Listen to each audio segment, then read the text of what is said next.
They don't even know me. They don't even know my name, and they're offering to take me to their house, feed me, be their guest. Absolutely nuts. I guess I'm the only tourist here, foreigner here, and to be thankful for the opportunity to do so, it makes no sense. It's beyond comprehension. It's just sometimes too much. Good morning, friends, from Thal. We're blessed today with some sun finally, and we're going down today in altitude, so hopefully the roads are okay. We're all washed up, shaved, feeling good. They're making breakfast for us, and we'll head on out in a few minutes. Here's the station. Alrighty, all fueled up. Ah, look at this view, river. Much nicer when it's not hailing on you. Okay, there's the guys. Let's get our plan going. Oh, look at this view. Beautiful. Floodwaters from yesterday. Let's find a mechanic. Well, that sign says Honda. That's a good sign. Let's see if, oh, that looks like a mechanic. Can you tell him it's always coming loose? You're delayed. Yeah. Oh, this guy's got the right tool. Oh my goodness. Wow. It's good? Good. I don't know how much. No more. Check here. Bye-bye, man. This is not the first time this has happened. All right, it's 8:55. I'm gonna start ahead. Let's have a good day. I hope after all that rain, like almost 2 days of straight rain, that the roads we're about to go on are not too muddy. Wow, look at this view. Beautiful. We're just barely out of Thal. So nice. We've hit some mud here. Already made it most of the way through. At least this patch. Just gotta get through the rest of it. Yes, I think I prefer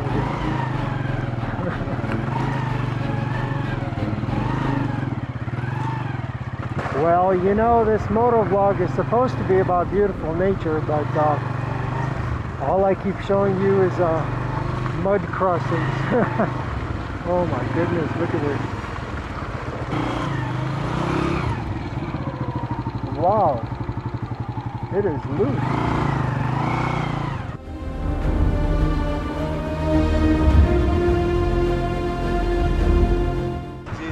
Tense? Oh, headache. Oh no. He's got a headache? Okay, well, I'm here with my buddies again. We're gonna have some whiskey. Some Pakistani whiskey. Apparently that's chai. Wonderful. Absolutely gorgeous day. Look at this tea shop on the side of a curve in the road. And that's their view all day, you know? Not a horrible way to live. Wow, it's so nice. Waiting for our whiskey. They're making it fresh. We're gonna chill here for a bit.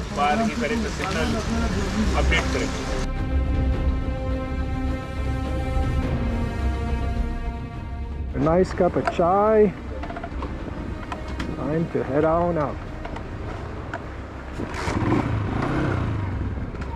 Bye-bye.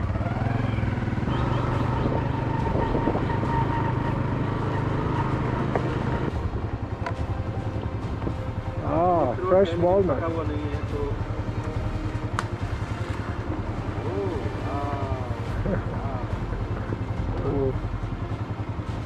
Oh, okay. Oh, great. It's sour. Yes, they're usually funny. So there you go, guys. Fresh walnut. This has been my view most of this ride. Beautiful. There's people walking there, playing there. Super cool bridge. What do you guys think of that view? Pretty cool, huh?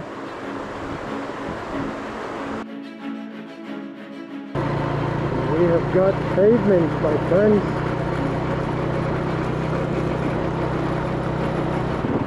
How beautiful.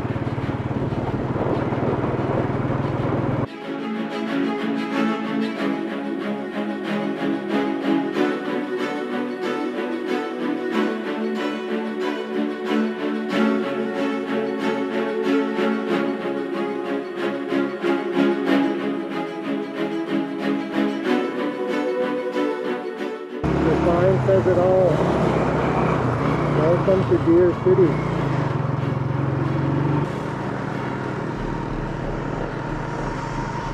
Well, I think I found the main area. It is hopping.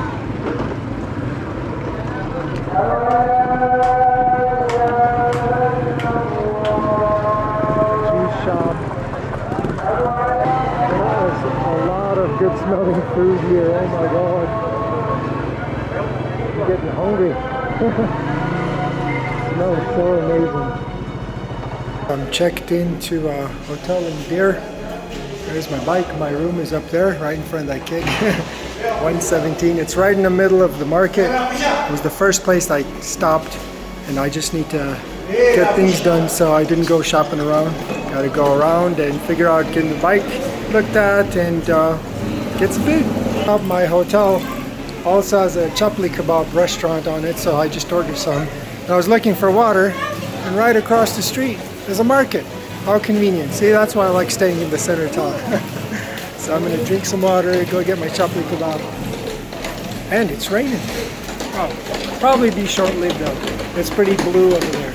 And then I'll take you guys around the city after I get the mechanic started on the bike.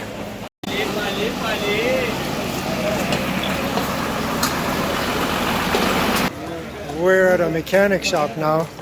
I asked my hotel people if they could find me a good mechanic, the best one, and they brought me to these guys. And we just arrived. Actually, we came on 2 motorbikes. His motorbike is the yellow one over there, because we were going to drop it off and then he was going to ride me back. Man, Pakistani people are so helpful. Rather than just saying, go to that mechanic.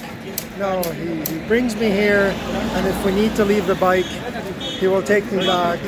So helpful. And hopefully they can see what the problem is. He's looking into it, so he's not just tightening a screw. So let's see what happens. Looks like he's tightening a screw.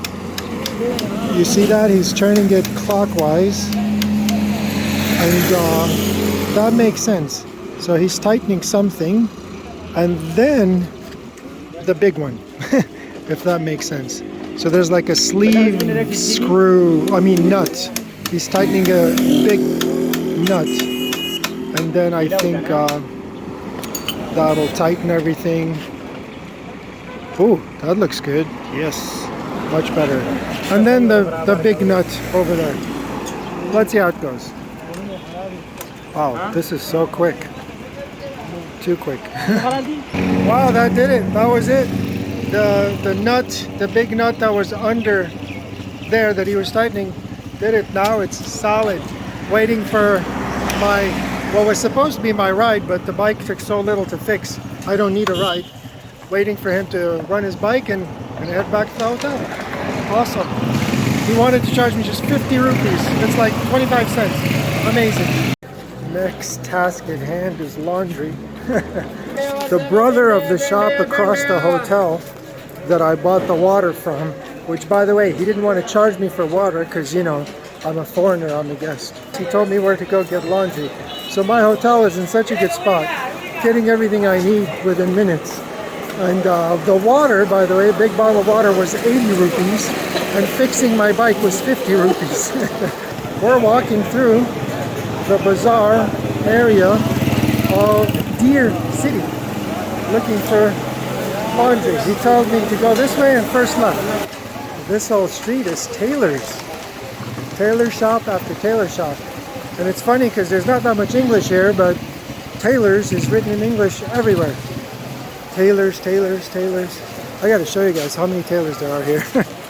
Tailor, tailor, cloth house, tailor, tailor. There's so many tailors here. Another one, tailor. So we're on the Taylor Street. So laundry is deposited, supposed to be ready tomorrow by 10. Yep, walking the streets now of Dir after the rain. Let me show you. Mangoes are in season. He's making fries. They smell so good. And watermelon as well. Everyone's been eating.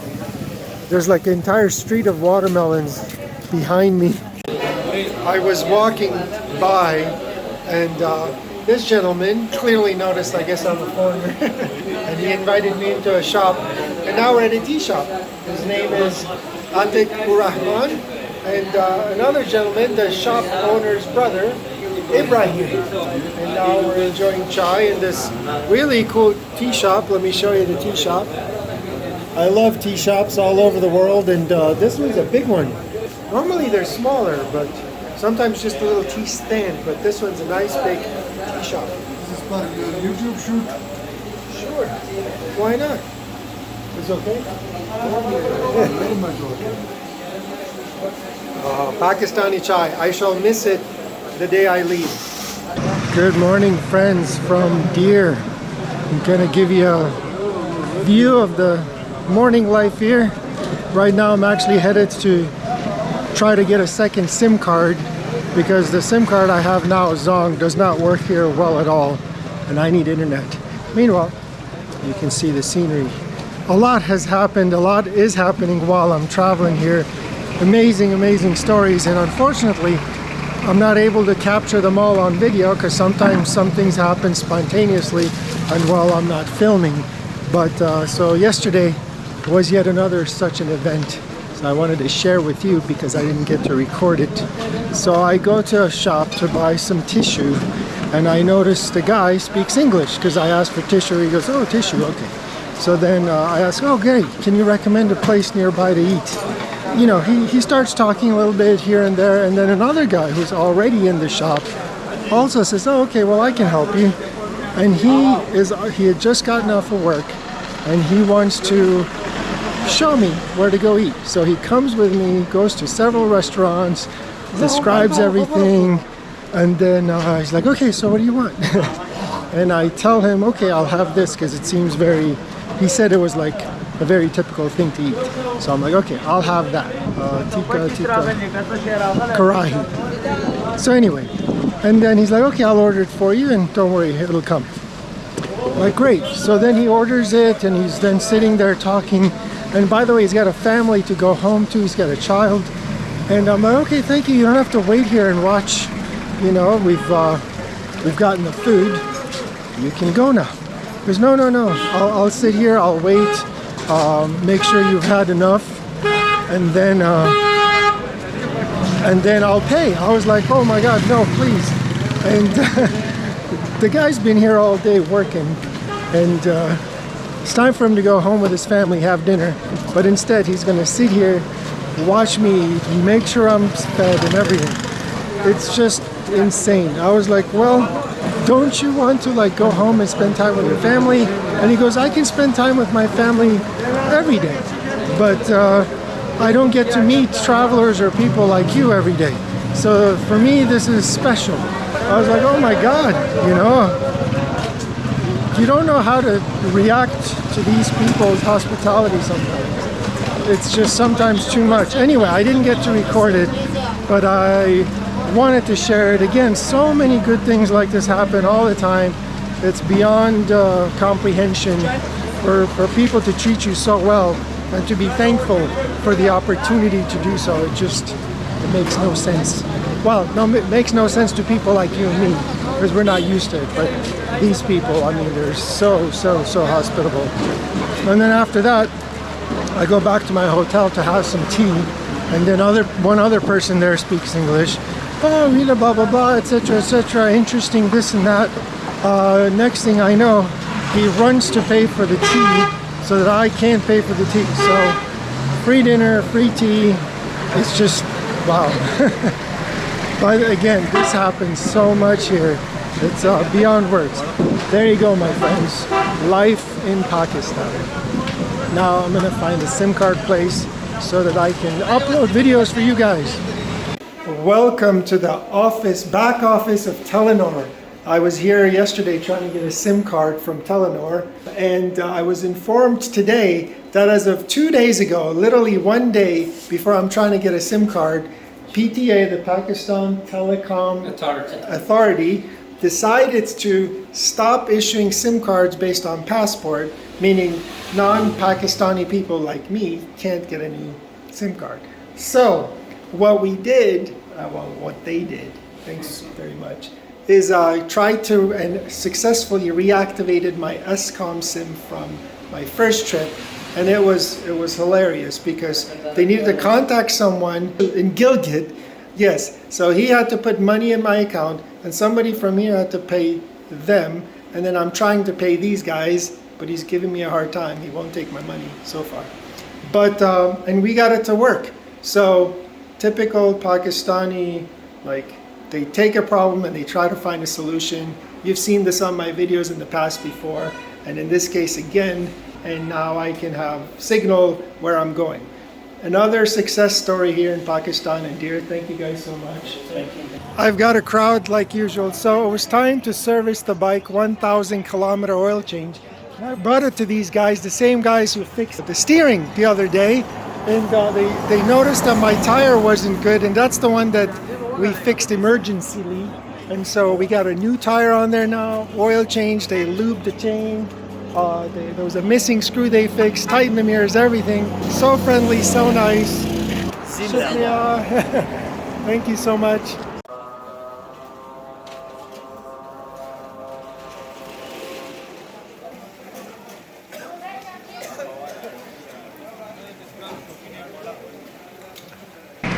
Good morning, guys. For my last day here in Dir, it has finally stopped raining, so I can move on to the next town. I have to tell you about the hospitality that I've been receiving here. It's been beyond belief. I guess I'm the only tourist here, foreigner here, obviously, and they've really found it entertaining, from getting my bike fixed, and they've taken me literally there to get it done. I needed to get my day pack sewn, and the guy wouldn't take my money, and he's right across the hotel, by the way, to asking about a place to eat, and a local person just takes me there, pays for it, watches me eat, and then thanks me for the opportunity. Anyway, I'm walking through just so you guys can see this place. So Dir is actually a lot bigger than the area that I'm in, but I like staying in historical places, and so this place feels and looks like a movie set, and I love it. And so that's why I'm walking around, so as you can see behind me. It's been crazy. Even yesterday I tried to sneak in and pay for my own food. So I sit down to have this like humble chicken soup, kind of like Vietnamese style. If you've ever been to Vietnam, you'll know how there's like really tiny tables and chairs, and you sit around and someone serves you, and it's local food, delicious. So what I had was chicken soup. At least I tried. And someone walked up and goes, "Hi, where are you from?" And of course, as soon as he found out I'm a foreigner, he's like, "Ah, you want some of this? Great, I'll order for you. You're my guest, I will pay." I'm like, oh my God, I could not get away for paying for my own food. It's incredible. The hospitality is ridiculous. So even though I've been stuck in Dir, I've gotten a lot of things done. I had the motorbike serviced, I've eaten a ton of food, I've gotten a lot of work done on YouTube videos for you guys. It looks like a historic, ancient place, but man, the heart of these people is so nice. They're so warm, incredible. People have said, "Where are you staying?" I stay at the hotel. They're like, no, you don't stay at a hotel. Come to my house. Don't stay at home. I'm like, that's okay, that's okay. They don't even know me. They don't even know my name, and they're offering to take me to their house, feed me, be their guest. Absolutely nuts. Loving it here. But again, finally it has stopped raining, and finally I can move on. So from Dir, we shall close this vlog. It's been a very interesting, eye-opening experience getting stuck in Dir. Loved it. Stay tuned for back on the road vlogs, where we will visit more amazing places in Pakistan. Tons of places on the list. I hope you'll join me for the journey. Thanks for watching. See you guys on the next one.